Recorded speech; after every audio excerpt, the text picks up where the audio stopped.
¿Qué tal, amigos del mundo? Es un balón. Terminó el ciclo desgastado, oxidado, terminado, sobregirado y descontinuado de Pamela Conti al frente de la selección femenina de Venezuela y también de la selección sub-20 e incluso de la selección sub-17 que dirigía su hermano Vincenzo Conti. 5 años duró el proceso de Pamela Conti y su hermano en la selección de Venezuela. La decisión de la Federación Venezolana de Fútbol de terminar la relación con Pamela Conti estaba tomada desde hace muchísimo tiempo. Se hizo oficial cumpliendo a cabalidad el contrato de la seleccionadora nacida en Palermo, Italia. El contrato finalizaba en el mes de septiembre y justamente después que se cumplió el mes de septiembre anuncia oficialmente la Federación Venezolana de Fútbol que no continúa Pamela Conti, sencillamente porque no se le renovó el contrato. Pamela también podía argumentar o sospechar de que no la iban a renovar. Sin embargo, ella tenía que esperar una reunión final con la Federación Venezolana de Fútbol para saber exactamente cómo iba a quedar su futuro con la selección venezolana, al igual que su cuerpo técnico. Parte de la Federación Venezolana de Fútbol es que después del Mundial de Futsal, en la que Venezuela participó en Uzbekistán y llegó hasta los cuartos de final, pues se iban a reunir con ella. Precisamente así ocurrió al terminar la participación de Venezuela en ese Mundial. Se reunieron con Pamela Conti, le comunicaron que no iba a continuar y Pamela Conti ya se fue del país. Entonces, pasara lo que pasara, ella no iba a continuar. Ella llegó en el 2019, Pamela Conti, llegó en el 2019, pero fíjense cómo llegó Pamela Conti. Ella llega porque la que había sido elegida por Laureano González y Jesús Berardinelli, en ese momento que presidían la Federación Venezolana de Fútbol, pues esa seleccionadora, que también era italiana, al llegar a Venezuela tuvo un impasse con la federación y se devolvió, se fue. Y Pamela Conti, que venía a dirigir a la sub-20, pues terminó asumiendo la selección mayor. Pamela Conti no tenía ningún tipo de experiencia dirigiendo en fútbol profesional femenino. Como jugadora fue muy buena jugadora de la selección italiana y demás ligas europeas, pero como seleccionadora no tuvo esa experiencia para dirigir los hilos de una selección que venía en crecimiento y que iba a aprovechar unas generaciones sub-17 y sub-20 que venían en ascenso. Lastimosamente, con Pamela Conti esas generaciones se fueron diluyendo y no se vio materializado en mundiales o en Juegos Olímpicos, en torneos importantes. Incluso Pamela Conti en la Copa América, que estaba buscando el cupo al Mundial, no logró la clasificación a los Juegos Olímpicos ni al Mundial, sí a los Juegos Panamericanos, pero una situación que todavía no sabemos a ciencia cierta. Decidieron tanto el cuerpo técnico como la federación no ir a los Juegos Santiago 2023. La experiencia que tenía Pamela Conti ya te decía que algo bueno no podía ocurrir o era muy difícil que ocurriera porque ella no tenía la experiencia. Tuvo allí experiencia con juveniles en categorías inferiores del Atlético de Madrid, pero eso no es fútbol profesional, eso es fútbol formativo. Pasar de eso a dirigir a jugadores como Deina Castellanos, Gabriela García, Lourdes Moreno, bueno, es harina de otro costal. Vamos con los aspectos positivos y después con los negativos. A ver, Pamela Conti siempre trajo consigo esa idea del profesionalismo. Inculcarle a las jugadoras cuidarse bien dentro y fuera de las canchas, alimentarse bien, de saber descansar, saber cuidarse en no hacer cosas de pronto que pudieran perjudicarlas, para que ellas pudieran tener esa posibilidad, esa ventana de salir al extranjero. Ella con esa idea ayudó a muchísimas jugadoras a salir al extranjero, porque me consta y doy fe de ello. También el proyecto Nace un Sueño es algo positivo, una idea de ella conjuntamente con la Federación Venezolana de Fútbol, para escautear jugadoras en diferentes sitios del país y también jugadoras que estaban en el extranjero que pudieran perfectamente ser repatriadas para jugar con las distintas categorías. Así que la federación le dio todas esas comodidades para que ella pudiera viajar a varios países, hacer módulos, hacer el escauteo necesario para tener esas jugadoras consigo. Ella peleó muchísimo con la federación, digo pelear en el buen sentido, de reclamar a la federación, de sentarse con ellos a exigirle las comodidades que unas jugadoras profesionales o en camino a ser profesionales merecen. Hay que darle crédito a Pamela Conti porque esta selección concentró en buenos hoteles, hizo módulos en el extranjero, se preparó bien de cara a cada compromiso. Eso también le daba a ella una presión extra porque le estaban dando todas las comodidades y tenía que responder deportivamente, cosa que no pasó siempre. Ganó torneos como los Juegos del Alba, subcampeona por allí en Juegos Centroamericanos, torneos sí meritorios, por cierto, una medalla, pero no era el objetivo. El objetivo era mundial o Juegos Olímpicos o Juegos Panamericanos, todas esas cosas. Y bueno, lastimosamente no se redondeó a lo que se quería llegar con su proceso. Vamos entonces con los aspectos negativos del proceso de Pamela Conti. Y el primero es una experiencia. Eso es algo que ya estaba tangible, no tenía la experiencia y eso la llevaba ¿a qué? A tener a la selección de Venezuela como pasantía, algo que no era su culpa porque ella no se trajo sola a Venezuela a dirigir.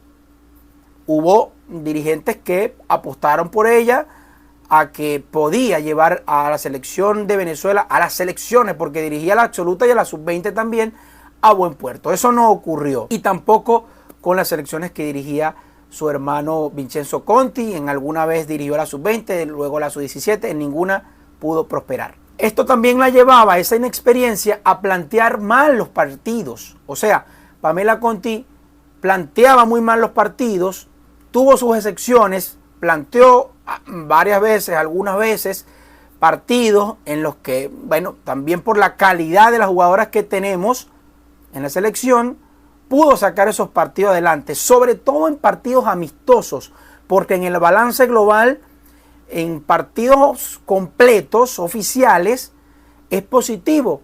Oficiales metiendo amistosos, pero en competiciones, Copa América o otros torneos, por allí la situación cambia un poco. Pero Venezuela obtuvo muchos triunfos en partidos amistosos que no daban puntos, pero sí engordaron la estadística personal de Pamela Conti. Otro aspecto negativo es que no tenía una clara lectura de los juegos. A veces hacía los cambios a tiempo, eso fue al principio, luego se complicaba mucho, tardaba tanto en hacer los cambios, desgastaba mucho a las jugadoras, las futbolistas no encontraban refrescantes, variantes para poder sacar los partidos adelante, y eso lo va a ampliar nuestro colega y compañero amante del fútbol femenino como lo es Fabricio Cusola, que vamos a invitarlo también y va a estar conversando con nosotros acá. Así que no se despeguen, pendientes porque Fabricio Cusola va a ampliar también este análisis de lo que dejó el proceso de Pamela Conti al frente de la selección de Venezuela. Otra de las situaciones en la que Pamela Conti, habló de lo deportivo, y en lo negativo es que estaba muy pendiente de lo que se decía de ella en redes sociales, en vez de estar pendiente de lo que realmente importa, que es entrenar bien al equipo, encontrar un buen grupo y encontrar la identidad de juego que nunca tuvo ni la selección mayor, ni la sub-20, ni la sub-17, ni la sub-15. Nunca supimos a lo que jugaba la selección de Pamela Conti. Sí estaba pendiente de lo que se escribía de ella. De hecho, ella eliminó sus redes sociales, se cansó, eliminó la cuenta de Instagram, eliminó la cuenta de Twitter. Entonces estaba ya muy pendiente de lo que pedía la gente, de lo que hablaba la gente. Y bueno, cuando te enfocas más en lo externo que en lo interno, pasa eso, en los malos resultados. Otra de las cosas negativas, ella nunca se rodeó del talento venezolano que hay en el fútbol femenino en Venezuela. En cuanto a trabajadores, entrenadores, preparadores físicos, preparadores de porteros, siempre quiso buscar afuera.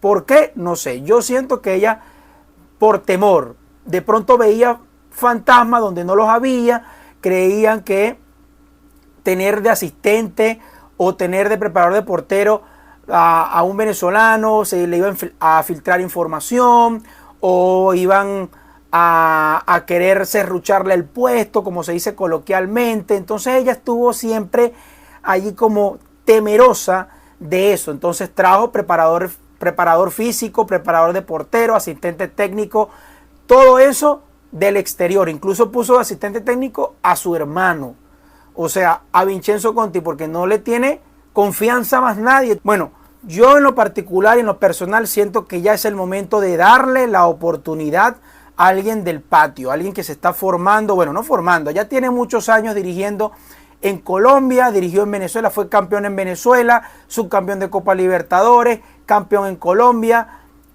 Es Omar Ramírez, técnico que actualmente ya se está preparando para dirigir a Independiente Santa Fe nuevamente en una Copa Libertadores. Creo que es el momento para Omar, se lo merece, un trabajador incansable del fútbol femenino en Venezuela, preparado, íntegro, y siento que es el momento. También me encantaría que en ese proceso de selecciones juveniles ingrese Dayana Fría, la cual conozco, sé de su crecimiento, de su conocimiento en la formación de nuevas atletas, con mucho profesionalismo, con mucha entrega, con mucha pasión, y bueno, que precisamente estuvo en estos días en Colombia junto a Omar Ramírez, también capacitándose para lo que viene. Me encantaría que Dayana o forme parte del cuerpo técnico de Omar Ramírez, en ese caso de que llegue Omar Ramírez, o que ella dirija la sub-20 o la sub-17. Pero muy en lo personal también siento, y creo que es una corazonada, la selección va a terminar decantándose por alguien del exterior. Muchas gracias, Raúl, y un saludo obviamente para ti, abrazo para ti y para toda la gente del mundo Zumbalón.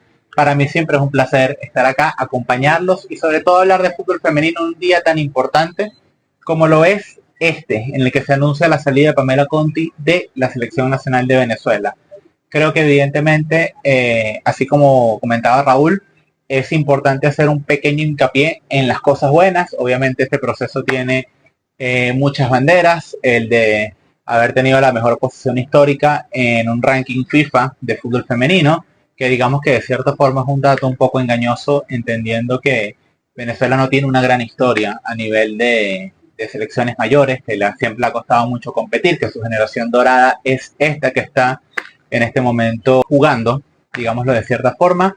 Los primeros goles y las primeras victorias ante Argentina y Chile, el haberle marcado a Brasil también por primera vez en la historia, son algunas de las cosas de las que se acta con mucho orgullo este proceso de selección nacional. Y hay otra cosa que también está interesante por allí, y es que este ciclo de Pamela Conti ha permitido a muchas jugadoras crecer, debido al compromiso que ha tenido la propia entrenadora con jugadoras como Raiderlin Carrasco, como Gabriela Angulo, inclusive algunas que ya estaban en el espectro de la selección, como María Ángela Jiménez, la propia Mariana Barreto. Está por allí también el caso de una Michelle Romero que le tiene muchísima estima.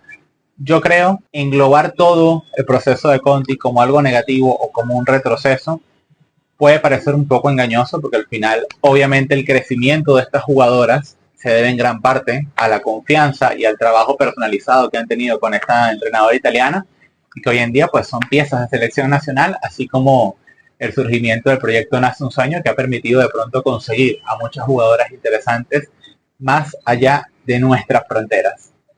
Creo que es importante hacer un inciso cuando Raúl habla de esta parte de el profesionalismo con el que Pamela Conti veía muchas veces a las jugadoras y que quería inculcar durante su proceso, porque muchas veces se habla en las redes de la falta de algunos nombres en las convocatorias, y el típico argumento es que bueno, que no pertenece al grupo de jugadores de la entrenadora, que no pertenece al grupo de jugadoras de la capitana. Recordemos que la capitana de esta selección es Lourdes Moreno, aunque recientemente haya sido Dina Castellanos la que haya tomado ese rol a raíz de las no convocatorias de la Kika. Yo me permito poner quizás un poco en duda que hayan jugadoras que simplemente no simpaticen y ya. Yo creo que cuando uno ve a esta generación, que como decía hace rato, es nuestra generación dorada en el fútbol femenino, actualmente tenemos muy pocas jugadoras en la real élite del fútbol. Tenemos a Gabriela García en el Atlético de Madrid, tenemos a Daina Castellanos en el Bay Football Club, por ahí está también Bárbara Olivieri como un revulsivo en Houston, pero no tenemos quizás, o sea, te pones a ver el núcleo de las jugadoras de nuestra selección nacional, muchos juegan en equipos mitad de tabla o de tabla inferior en el fútbol español, o en segundas divisiones, en categorías formativas o en ligas de, vamos a llamarlo segundo nivel dentro de sus continentes. Quizás por ahí una excepción con Mariana Speckmayer.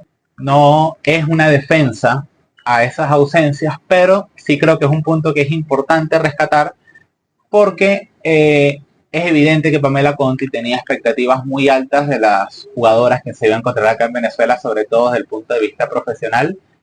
Y a medida que las ha ido eliminando, quizás la única forma para explicarse, porque hay jugadoras que antes estaban siendo consideradas y poco a poco han ido desapareciendo, es que no han llenado esta expectativa de la entrenadora de ser el 100% profesionales. Ahora, vamos a un punto a lo que realmente nos trajo acá. Pamela Conti llega con la misión de llevar a Venezuela a su primera Copa del Mundo a través de lo que fue la Copa América del año 2022, en la que Venezuela tuvo por primera vez acceso a los Juegos Panamericanos, pero fracasó en su objetivo de ser mundialista y en su objetivo de clasificar a los Juegos Olímpicos. Yo creo que el proceso de Conti ha ido cambiando mucho de idea. Al principio nos hablaban de un juego de toque, de una selección que quería salir jugando, que quería practicar un fútbol vistoso, siempre muy ofensivo, y a medida que fueron pasando los años, vimos una selección que más bien se acoplaba a jugar a como podía, que de pronto recurría a los balones largos, que de pronto recurría al pelotazo, que de pronto recurría a la velocidad de sus extremos, que siempre han sido súper irreverentes, y muchas veces Venezuela terminó apostando más al contragolpe, a esas individualidades, que a ese juego colectivo que tanto profesaba la propia Pamela, que era lo que ella quería implementar en este país. Digamos que nunca se entendió claro a qué quería jugar la selección, y cuando uno dice esto después de un proceso de 5 años es porque evidentemente ha sido todo muy accidentado. Venezuela no logra tampoco ir a los Juegos Panamericanos, obtuvo el cupo, pero en un momento institucional bastante delicado en el que entre las acusaciones que tenía Pamela Conti de maltrato por parte de Sonia Neil y muchas exfutbolistas de la selección nacional, un caso que a mi parecer amerita una investigación más seria y un trato más serio del que le dio a la Federación Venezolana de Fútbol. A mí me sorprendió que no hubiese la Federación Venezolana de Fútbol establecido una investigación respecto a ese caso. De pronto se hizo a lo interno, pero es muy extraño porque obviamente en toda acusación tienen que haber pruebas y tiene que haber una contraparte, y aquí no se vio quizás ese proceso. Pero bueno, saltándonos todo eso, unos Juegos Panamericanos que caen fuera también de la fecha FIFA, donde el cuerpo técnico tenía sus opciones de convocatorias muy limitadas, donde obviamente los resultados se iban a exigir debido a todo el carácter convulso que tenía la selección. Y como la propia Pamela Conti confirmó, la decisión de la federación y de ella fue de no asistir, de perder esta oportunidad de hacer historia para nuestro país. Terminó yendo a la selección de Bolivia. Me extendí un poco más de lo que les había prometido, pero creo que toqué muchos puntos que no se podían dejar pasar. Así que bueno, obviamente de nuevo agradecer a El Mundo es un Balón, a Raúl, a todos ustedes por haberse quedado acá, por escuchar y nada, por compartir conmigo también. Obviamente nos interesa mucho leer lo que ustedes tengan para decir, porque al final la idea de hablar de fútbol femenino es que cada quien tenga la potestad y la libertad de verlo, de opinar y de ayudar a que esto crezca. Eso sí, siempre con mucho respeto y con mucha objetividad, porque al final lo que queremos son buenas futbolistas por encima de todo. Semana tras semana hemos logrado el objetivo. Hemos sumado puntos. Y hoy volveremos a ganar. ¡Vamos con el 11 ideal! Del lateral izquierdo voy a poner a Carabobo. En el mediocampo voy como Nagas. No. Según los números, el mediocampista del Deportivo La Guaira va a sumar más a tu 11 ideal. Ok, vamos a la delantera con Caracas y con Táchira. ¡Ey! Aquí somos el mismo equipo. ¿Ya elegiste a tu capitán? Recuerda que vale doble. Este es mi once ideal.